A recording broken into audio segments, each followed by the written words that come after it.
Hi, everybody. My name is Dr. David Larson, and welcome to Music Basics here at Spokane Falls Community College.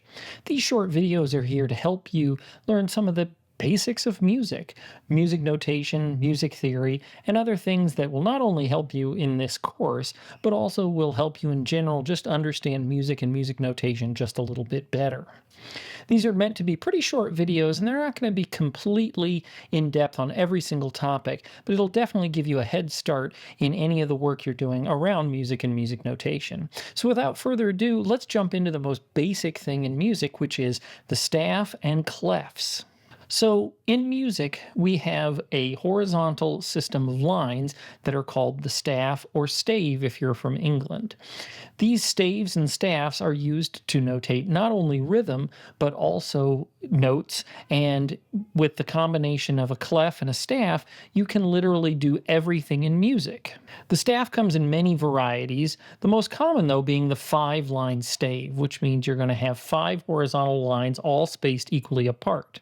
Now sometimes we'll see the single line stave for things like unpitched percussion, and for tablature we have a 6-line stave, obviously because there's 6 strings on a guitar. You can see here on my worksheet I have just blank staves, and that is I have nothing but the horizontal lines, and in this case I have it in the 5-line configuration. Once you have your staves established, the next thing we need to do is add a clef. Without a clef, we can't tell what any of the notes are, and there are 3 basic types of clefs we need to deal with. One is the treble clef for high-pitched instruments like flutes, clarinets, and saxophones. We have the bass clef, which is for lower-pitched instruments like the bass, tuba, trombone, and then we have the percussion clef, which basically is used as a placeholder to say, hey, this is not about notes anymore. This is about reading off specifically for percussion instruments. If I take my pencil here and I come down to my worksheet, you can see drawing a treble clef, a bass clef, and the percussion clef is not super hard, but it does take a little bit of practice. Now, the treble clef is the most common clef, and it's used in a lot of different ways in music, so you definitely want to be familiar with the treble clef. The treble clef is also known as the G clef because it represents the note G above middle C, and so that's a really important distinction because it's above middle C, that means it's representing higher notes. So the way we draw a treble clef is a really smooth motion that starts with a couple of loops and ends with a straight line. So let me demonstrate that really quickly. So wrapping around the second to bottom line, I'm going to go ahead and make a loop around the bottom, up and over and down. Now you'll notice, unlike a printed treble clef, it doesn't have the different line thicknesses and stuff, and that's because the only way you can draw that kind of clef is using a calligraphy pen. So when we write music with pen or paper and pencils, we just can't make that kind of clef in the way you're going to see it in printed music, so don't worry about it. No one will ever complain, nor will they ever be confused if it doesn't look just like the printed version. So let me slow that down a little bit to show you how that works. So the first part of the treble clef is a swoop that starts above the line and then goes underneath, sort of like a backwards C. Once you've done that first step, you need to swing up and all the way to the top line of our stave. So we're going to go around, up, to the top. Now you'll notice when I came back around, the loop ended up on the other side of where I started. And it's really important to kind of note where those pieces are because we need to make sure that the lines end up proportionately correct.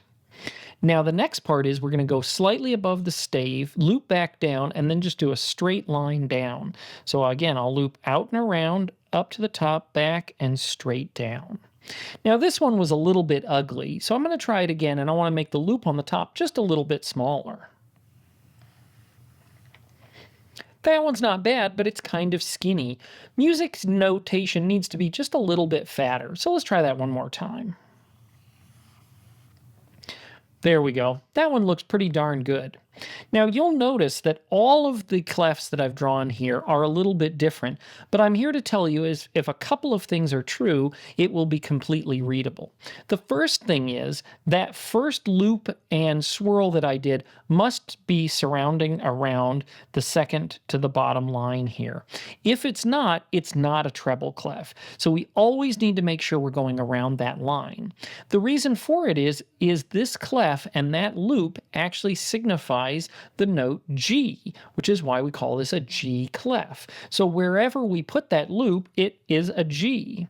So if I was to take and draw this same exact clef, but on the bottom line, this would be what we'd call a soprano clef, which is it is down on the bottom line, not on the second line. Now, this is incredibly uncommon, and you're probably never going to run into it as a normal musician, but it's good to know that these are movable because I could put it way up here, and it would still tell me where G above middle C is. Okay, now that we've dealt with the treble clef, let's talk about the bass clef. The bass clef signifies lower pitches, and it is known as an F clef because it's going to show us the F below middle C. Now again, remember, because we're going below middle C, we're signifying lower notes. Now we'll talk about the significance of middle C later in these video series, but for today, just remember, treble clef high, bass clef low. That's why in your stereo system you have a treble knob and a bass knob for turning up those frequencies. The bass clef is so much easier to draw, however. It is basically kind of a funny looking number 7, and a lot of my students point out it's actually kind of half of a heart shape. And we're going to start above the second to top line, swoop around and down. And that's it. So again, we start here, we swoop around, and we're done. The only other thing we need to add is we need to add a dot above and below that second to top line, or often it's referred to as the fourth line because we always count from the bottom up. And that is the bass clef. It's really simple. Just like the treble clef, however, if we draw it here, for example, it's now known as a baritone clef because it shows that F would now be the middle line instead of being that second to top line. So again, all clefs are movable, but we want to make sure that we put them in the right spot. So again, our default for the treble clef is going to be the second line up from the top, from the bottom, and then for our bass clef, it's going to be the second line down from the top. Now, finally, I mentioned the percussion clef. Now, the percussion clef is just 2 vertical lines that are kind of thickened, and it looks just like that. And that's it. The percussion clef does not tell us where any specific note is because when we're doing percussion music, we have to tell the player what it is they're looking at. So if I draw a note in this space here, this I would have to say it's a snare drum, because unless I do that, you'd never know what it is. So that's a quick overview of staves and clefs. Again, remember, without the clef, the stave does not tell us any information. So it's really important to have both the staves and the clef present.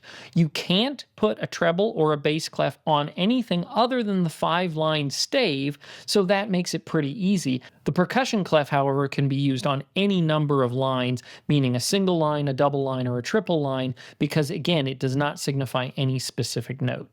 Thanks so much for watching, and I hope to see you at our next video.